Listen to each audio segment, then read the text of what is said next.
андамында кейбір біздің қарсыластарымыз, жауларымыз десек те болатын шығар, олар мынандай бір нәрселер шығарады. Андамында заявление жазыңыздар дейді.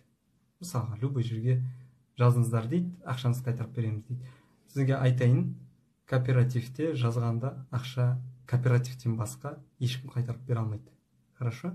Ешбір госорган кооперативтің ақшасын кооперативтің адамдарына қайтарып бере алмайды, банкрот қылдырып тастаса. Даже айтарым, банкрот та қыла алмайды, ішінде адамдар болса.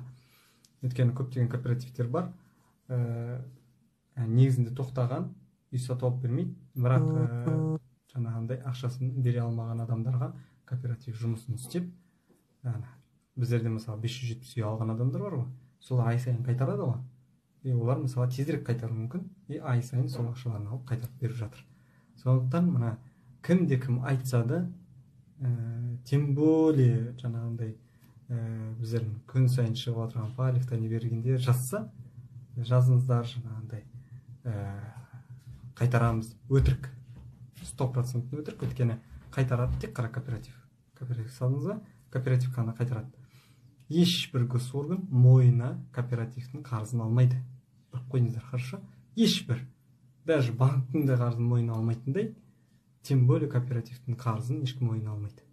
Хорошо? Соны басқаларына жеткізерсіздер, айтасыздар.